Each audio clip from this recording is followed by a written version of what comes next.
What up, everybody? Welcome to Bleav in Rams, presented by Fanduel. Erin Coscarelli alongside my guy, Tyler Dragon of USA Today. And we have a very special guest, someone who is a former fellow Trojan. Sorry, Tyler. And also a former pro quarterback. So he's going to talk a little bit about Matthew Stafford, what he's been able to do, and current host of Unpaved for YouTube and the national football director for NSR. Sean Salisbury is joining us to kind of look ahead to week 16 and also talk all things Rams, what you've seen so far. And maybe you think it's a little bit impressive. Sean, how are you? Erin, I'm doing wonderful. And yes, Tyler, fear the Trojans. With that recruiting class, we're going to start playing even more defense, and we're going to be standing sometime in January in 2027, putting a ring on our finger, brother. You know that's got to happen at some point, right? It's been too long. Erin knows. Yep. Sean, Erin likes to double team me with former Trojans. I am a Bruin. And, we do have more national championships. We're not a football school, but we're the more well-rounded school. You just had to throw, and you're in a pretty good area too, needless to say. Oh, yeah. UCLA on my recruiting trip there. So much respect. Terry Donahue was a coach. I friggin' love it. We're all played against each other in high school, but drive you over to USC's area, and Erin and I know about that. Then come back and drive you to UCLA. It's like trying to convince you. You know where you want to live. No, we'll just come visit you guys. And anytime you say you have more national championships, John Wooden comes to mind. And I'm never going to argue with anybody who had John Wooden on their campus doing that in Westwood at Pauley Pavilion. But much respect and a lot of good people. My great friend Noel Mazzoni from there as well. So love the Bruins, but yeah, you're a Trojan you're a Bruin for 4 years, a Trojan for life. But who's keeping count though right now? You were getting on my good side. I got you, brother. I'm with you. I'm with you, man. Go Bruins, go Trojans. It makes for a fun rivalry. It's great to be on, Erin. Thanks for having me. I love it. Nothing but love for the city of LA. We can get the tension out of the way now. But Sean, we're really excited to have you on because, let's get everybody who is living under a rock up to speed about what the Rams are doing this season, which has been pretty incredible considering Stafford, almost 40 years old. And as a former quarterback, before we talk Seahawks, before we talk playoffs, before we talk week 16, what do you make of what you've seen out of the Rams so far? And also the fact that Matthew Stafford is Matthew Stafford right now. Yeah. You know what? I think, and Erin and Tyler, when you go back to when he was in Detroit, when he left there, right, is well documented, obviously, they did it for one reason. And Jared's done a hell of a job in Detroit. They did it. And it's rare that you go get that guy and then he turns around and win, and he's part of a winning Super Bowl team immediately. So the dividends and your ROI pays off. But I watched Matthew Stafford since he came into the league. I can remember when he was at the Manning Passing Academy, he was throwing it better than the pros were when he was at Georgia. And I'm like, this dude, and he was, when I would visit with him, great guy. But as the years have gone on, it sounds so cheesy to say fine wine. I think he's playing. The stats may not be as gaudy as at times when he had to throw for 5,000 yards because they had nothing else at Detroit other than throwing it. He is playing the best football of his career. When you break it down, and not just that, but I'm talking about decision-making, leadership, playing hurt or when it doesn't feel well, playing in front and keeping him in front, having to throw him back into it coming from behind, not having to play hero ball all the time because with his arm strength and his ability, I think he's a unicorn, man. We always talk about the guys who can run and throw or the freak shows in basketball who do it all, Gilgeous-Alexander, just different cats, right? I know we've said that about Stafford. I thought he was a Hall of Famer numbers-wise before he came to the Rams. He got the Super Bowl and everybody said, Hall of Famer. I'll be honest with you. I don't think he's just putting a stamp on it. I think there's exclamation points behind it. Not that he's worried about that now. I think he's better. I think people trust him more. And I always look at, okay, when a guy's going through tough times in a game, how does he respond? Well, I think Stafford, he'll maybe throw you a pick or get knocked down and lay the ball on the ground. And then for the next 3 series, it's bingo, bango, bongo. They're right back in it. He can win ahead. He can win behind. He's the most valuable player in the league. He is the best spinner of the football we have in the NFL right now. And we're talking about at his age. And we say this now, we keep saying it his age. It seems like all of our great quarterbacks continue to have great years post 35, 38 in their 40s. I love him and his leadership and with what they do. And I always judge it on, do you make players better? You lose the Triple Crown winner, Cooper Kupp, as he's been banged up and he goes somewhere else. And then this dude comes in that hopefully we'll talk about shortly in Puka. But Matt just makes everybody better. Defense rises. I think everybody trusts him. And he can win games when he's not playing his best. I don't think he had his best game this past weekend. And their defense sure didn't either, but found a way to take care of their business. I don't only love him, I think he is one of the top 5 throwers of the football we've ever had in the league. And I think that I actually, and this is going to sound crazy, I think Matthew Stafford's underrated. I do. When you think about the national, when I say give me your 5 best quarterbacks, sans this season, that are currently playing, you know what you're going to say? Lamar, Burrow, when he's healthy, you're going to throw Josh in there. And, oh, yeah, Stafford shouldn't be an oh-by-the-way guy. And he's not this year because I think everybody's finally realized that the Rams were going to go regardless of defense or when Aaron Donald was there dominating. They're going to go where the big fella who rips it takes them. And you could tell the relationship with Sean McVay is at a whole different trust level than a lot of the relationships. I feel like it's the Breeze and Peyton relationship, and maybe even on steroids with the way they push the ball down the field. I think that Matthew Stafford, if he was thinking about retiring in the next year or two, don't. Because the way he's playing right now, he doesn't need to. He found whatever fountain of youth he's got. Phillip Rivers is probably on the phone asking him how he gets that back too. It was a phenomenal performance this year so far. Yeah, that's certainly high praise, Sean, and deservingly so. And I would argue that he does have the gaudy numbers this year. He leads the league in touchdown passes with 37, leads the NFL in passer rating. And yeah, I mean, he just. I'm just talking, Tyler. I was just talking about when we saw him at Detroit, he saw 5,000 yards and had to, you know what I'm saying, where he had to make every play. I think that's part and parcel. You make a great point. Is that we're not even talking the gaudy stats first, I guess is what I'm saying. We're talking about leadership and making plays under duress. And then you say, oh, well, let me look at his numbers. You're like, damn, the dude's pushing 40 touchdowns. He's going to hit 45 during the year. Those are gaudy beyond belief. But we're looking at him as more than the stats now.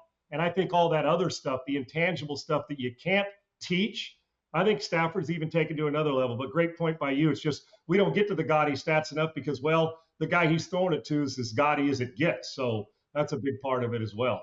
So, but I want to ask you this. I'm interested, and as a former quarterback, you have a unique perspective, considering that he went into this season with a back injury, and there were questions concerning if he was going to be able to last not only the season, but one game, one hit.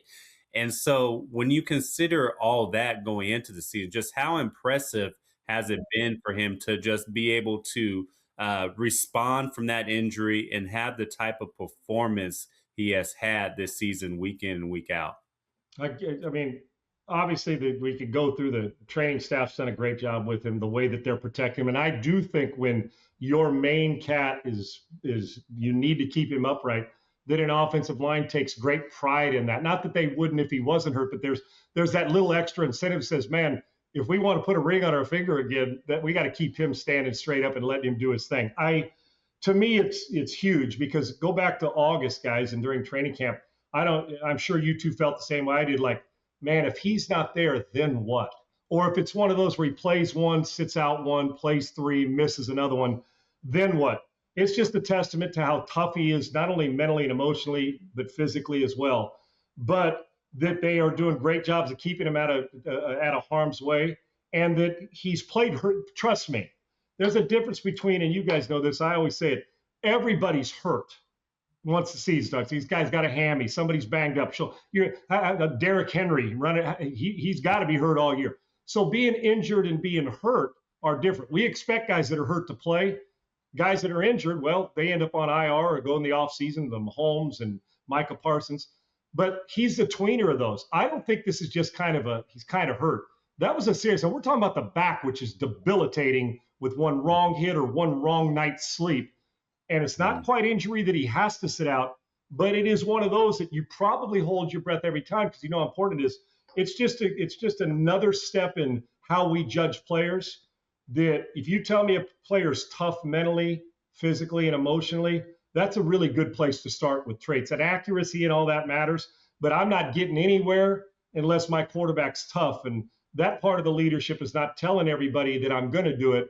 That's the part of the leadership that shows everybody else how you do it. And if you're a player that's banged up, but you could still play, and you watch what Stafford's done this year, aren't you saying to yourself, there is no damn way I'm not showing up this week to play out of respect for this team, but what our leaders done every single game? I know it sounds a little hyperbolic, but I'll be honest with you. I don't think any of what we're saying is hyperbolic. I think Matthew Stafford's playing at a whole new level. Yeah. I mean, and it's impressive, as you mentioned, because, yeah, he wasn't available during training camp. And I think we all have a collective gasp every time he gets sacked. And he was sacked twice this past weekend. And it's impressive. I mean, Fanduel Sportsbook has him as the favorite to win the MVP at minus 260. And if you think about, 37 years old, having Davante, having Puka, and now you're seeing an emergence of Blake Corum, who really wasn't utilized last year. Looking ahead, and you don't know if you have Davante. Coach has not ruled him out yet. What are you seeing, Sean? Do you have concern if Davante's not available? How nervous does that make you moving forward? It makes me a little bit nervous. And heck, I don't know what the odds were beforehand, but we should have taken some FanDuel bet and jumped all in on Stafford with the MVP. We might all be having extra Christmas presents at this time because everybody else like, dang, I should have jumped on him sooner. I should have had him on my fantasy team. While I'd be concerned, Erin, if I hadn't seen what he's done when stuff like this has happened to him throughout his career, but since he's been with the Rams, of course, I always love it when people say, well, a great player gets hurt, but they're going to be fine. You're never fine. I mean, of course, you got to do something different. And a couple other players got to have out-of-body experiences and elevate. And I think Stafford's a part of that. I know one thing about him, too, that if you're open, even if you haven't played much or you drop the ball, he's still going to deliver it to you. So there's no such thing as you're going over here and you just run the route. You better expect the ball when Matt's playing quarterback. So while a concern, they're in position. They can survive a game or two without Davante Adams if they have to. And here's why. They're running it physically. They do a nice job up front. Defensively, like I said, even though it wasn't their best game, they are still capable of wrecking a game with their down guys in their front seven. They just are. And Sean McVay will do a great job of making sure the formations and personnel groupings, you dial it up to create space. But in truth, when you're playing the Rams, you say every defense coordinator got to stop the run. But in truth, you're just going to say, okay, let's double Puka, but who stopped him? I don't care if you put three guys on him. Talk about a guy who just makes everybody look bad. Erin, I told you before we started this interview, and I'm giving a lot. Man, maybe the Rams ought to hire me with all the love I'm giving them, and I'm a Raider fan, so maybe that's why. Because the Rams, they do everything well. The Raiders should be playing on Friday nights at a state high school championship. That's how bad they are. So with that, and I almost want to say bet the farm on the Rams. When they're playing their best, you're not beating them this year. They've had a few downfalls, but I'm telling you, everybody lines up and all 32 give me their best. The Rams are playing in February. That's one. Two, and I picked, I think, Buffalo and the Rams Super Bowl. I had Buffalo winning it. Right now, if they both play their best, as good as Josh Allen is, or anybody else in New England, the Rams are better. This Puka Nacua, I was fortunate. Now, this makes me a little old, but Steve Largent was in the league. I was a rookie, and Steve was winding down, but was still a phenomenal player. And I played with Chris Carter. So I've been fortunate to play with two guys that not only are in the Hall of Fame, that have the best hands, body control, gobble a ball up, precise, dynamic route runners. That if you say to Largent, it's a 12-yard curl route, he doesn't run it at 11. When you said Chris Carter run the bender at 12, he doesn't run it at 10 to where it makes you panic and have to get it out too soon. Two of the greatest I've ever seen, and was fortunate to play with. And matter of fact, we should have won more, but the quarterback, whenever he played with them, one must not have been very good when I was in, but the receivers were. This Puka Nacua if this ascent continues, we're looking at rarefied air. This is a different dude. Physical enough to beat guys bigger than him. Fast enough to separate from guys smaller than him. I mean, he can physically move guys that, smaller, but he's able to use his speed. And neither Largent or Chris Carter or Puka Nacua are going to beat you they're not being on anybody's 4x100 meter relay team. They can beat you outside or inside. But what I like is that the way he plays the game looks to me like somewhere along the life in his 7th grade career or 12th grade career that he had the ball in his hands playing some quarterback, because he has such great feel for when to sit down in zone and help Matt and help him say, man, I'm going to sit here. And then when the ball's in the catch radius or outside it, gobbles it up like Chris did, like Steve did. The ball didn't hit the ground. And if it did, it was like, well, something's not right here today. And Puka does the same thing. And the ability to snatch it and keep it alive in body control. And then in man, you say, well, how's he separating? I understand how Jamar Chase and Jefferson separate, but the versatility to move him around, hand it to him, throw it to him inside, outside, he makes it tough. So having Davante clears things up. I just don't know how you stop him. I really don't. And nobody can. And even if you double him without Davante out every snap, he has a unique feel of how to beat coverage, and it makes it easy. I think he's the best receiver in football on a consistent basis. There's more talented. Jackson Smith and Jigba's talented. We know that Rome's going to be a great player in Chicago. We watch Chase and Jefferson. But you tell me on a day-to-day basis, the trust factor you have, he doesn't have bad games. Mm-hmm. What's a bad game for him? He's always there, and then run after the catch for a guy who's not a 4-3 guy. I think that you're dealing with an incredible duo, and I think Puka Nacua, for my money, if I need production every week against anybody, give me him, which is another reason why the Rams will continue to roll even if Davante doesn't play for a couple weeks, because you're going to need him for the stretch run in January to get to February. Wow. So let's talk about the game Thursday night. How do you think the Rams match up against the Seattle Seahawks? The Seahawks did give them a really good game in Week 11. The Rams forced 4 turnovers, and that was huge from Sam Darnold. But how do you think they match up against the Seahawks going up against Seattle in a game that could decide the NFC West? Hasn't it, guys, when you watch this is, to me, maybe back when we looked at the schedule, Sam was going to be new there after Minnesota. What is this going to look like in these 2 games? I can tell you this is, and especially when we're playing it at this stage of the year, this is a monster game. To me, it's one of the best games of the year, at least considering all the factors. Both quarterbacks have had hellified years. The running games are physical enough, whether it's the start or the back, to wear you out of it. Both defenses will knock you around and they can take over a game. Both physical and it's odd because a lot of times we get this, spread it out and throw it and do it all with a Sam Darnold or with a Matt Stafford. But in truth, both these teams based on physicality, because you guys both know the team that wins the Super Bowl or the national championship this year will not be a finesse first, physical second. Ask the Miami Dolphins how that works for them. They couldn't play they play in pillow fights every week, and if it's a cold pillow fight, they're getting their ass kicked. Okay, so we know that. But come here to this. You put it this way: if you're faint of heart and you don't like physicality, it's probably not the game to watch. And on the other side of it, though, they can also finesse you to death. To me, Tyler, and while it's more simple from our vantage point because we don't have to play at it, no short fields given. I think it's a great matchup because Matt's going to get hit, and so is Sam. The whole key here is which one of these quarterbacks is more judicious with the football. Both of them have stones. They're going to take their shots.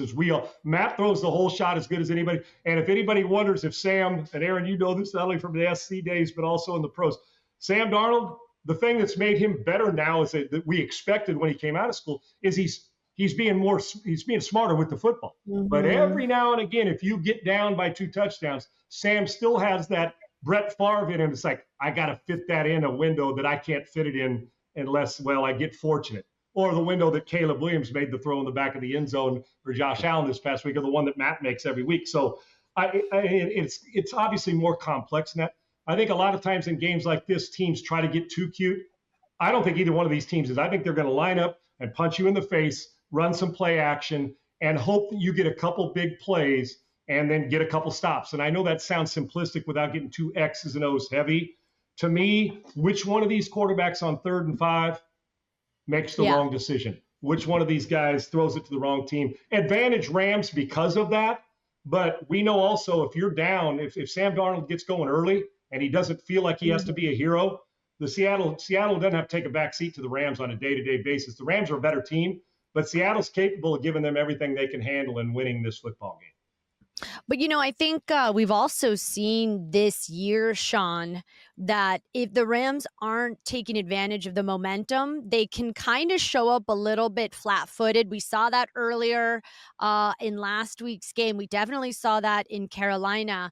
But I think one of the things that's been good about their relationship with Sam Darnold is they get Sam to make mistakes. It happened when they played the Vikings and Sam was there. So I think, as you mentioned, just to piggyback on your point, I think it's going to be about momentum, creating turnovers, and, who can sort of carry that mental fortitude to close the game.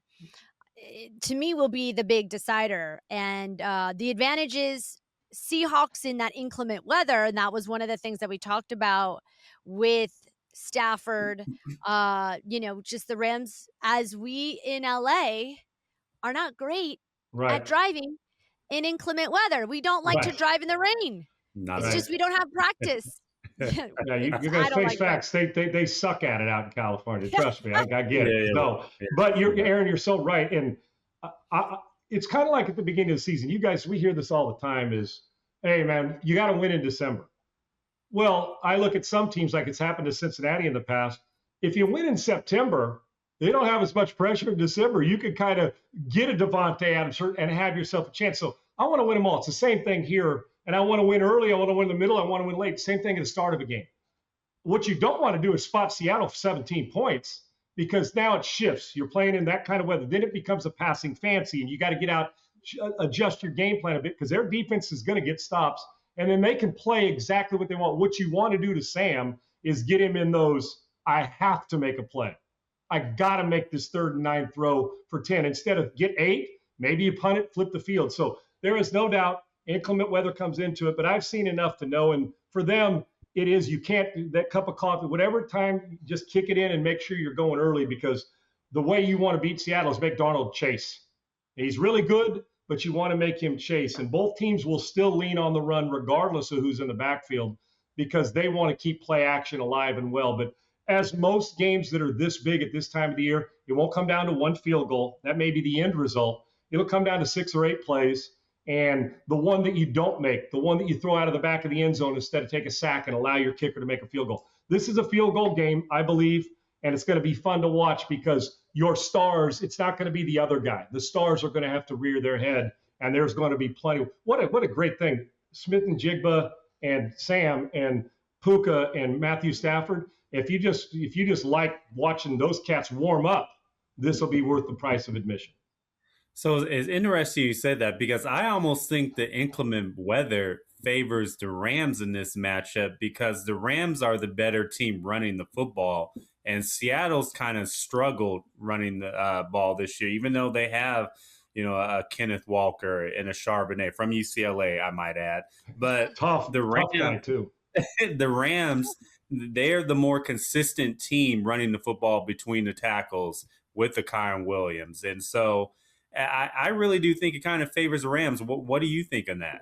Oh, no, I get what you're saying. And they are, the whole key is, because I've watched most of them, because I love watching Sam when you got the TVs on, watching him perform with the YouTube and stuff. But I think that when they're down, I think that Matthew's just smarter with the football. Sam just takes more chances to get him back into it. I think that Matthew, and rightfully so, been in the league with one team a little bit longer, we played with 2 teams, that he trusts they can overcome it a little more, and Sam's trying to get to that point. But I can tell you this, if they jump out front, the whole key is not just being able to run it, it's the commitment to it. You guys do yourself a favor at some point in time. You guys have probably heard this before. I do it every week. Go look at the end of this weekend, when all the games are done being played, or today's Tuesday from this past weekend, and go through all 16 games and find out who had the most rushing attempts. I didn't say yards, attempts. And I'm telling you, it'll be about 80% of the teams somewhere around there. There'll be the aberration where a quarterback throws for 420 and the other team ran the ball more. It's the commitment to it. And it could be it doesn't matter. It could be within one score. It's not because a team's blowing them out, they run it more. Hell, we're at the time where we throw short passes. The Rams do it. Kansas City does it to get the ball to those guys as an extension of the run game to spread it out a little bit. Go and look and just do it. And I haven't done it this week, but I usually do it on Tuesday or Wednesday. go in and look at the team with the most rushing attempts wins about 80% of the time or more on a weekly basis. So it's a telling stat like turnovers. It's blatant. And Russ Baxter, who was at ESPN all the years I was there, the guru, he used to say that. And you know what? Every year since then, it's been like 20 years, I follow that number, and it's real. So Tyler, you make a great point. It may not just be the production at the position. It is the attempts that you may have to run it 3 times in a row in a 4-minute drill to hold them and to punt, to back them up and make them go 95 yards. But the weather's still squeezing it. The Rams are more efficient at it because they're more veteran at doing it. Yeah, that's a great point. And boy, what a great time to have Blake Corum emerging the way he is, especially considering they're going to want to give Kyren Williams a little bit of rest heading into the postseason now that the Rams are the first team in the NFL to punch their ticket to the postseason dance. I mean, I don't know how it happens, but I'm not surprised. Time flies when you're hanging with Sean Salisbury. That's it for us. I mean, wow, we really appreciate your perspective and also just getting your pulse on what you see as a quarterback from a quarterback's perspective from LA. You know, you talk about trust, and that's one of the things. Look, I didn't put the pads on. I've never played in a football game, but one thing that I can really truly connect with as a fan of the game is to watch the relationship of trust between Matthew Stafford, Sean McVay, and that trickle down with the rest of the coaches, the staff, the GM. I mean, everybody, it just seems like this year is different. Yeah. And Erin, and both Erin and Tyler, just to finalize that point is, I believe that if Sean McVay or an offensive coach couldn't make the game, and when I train quarterbacks all over the country, I tell them this: are you prepared to call a game if your coach couldn't make it? I think they finish each other's sentences, so they would survive it. If, I got strep throat, I can't be there, the baby's being born, and congrats to Sean again with his child, that Matt could take that over like a 60-minute, 2-minute drill, right? Yeah. You're right. Yeah. And Tyler, back in both you and Erin to Blake Corum, to validate both of your points, where was Blake Corum playing his college ball? At a place that loved to run between the tackles, loved to hit you in the mouth, and got better as the game went on. Their depth at running back is going to be good for them this month and heading into January, where you don't have to have Matt and Puka dominate games. So it's been an honor to be on with you guys, man. I could talk Rams all day. I really appreciate it. And Trojans football, and maybe UCLA basketball or football. Oh, Sean Salisbury, thank you so much for joining us. We really appreciate it. We'll have to get you on, and maybe we'll chat with you in January and talk some postseason. But we really appreciate the time. That's a wrap for us. Erin Coscarelli, Tyler Dragon of USA Today. Bleav in Rams. We'll see you next time. Bye, guys. Thanks, guys.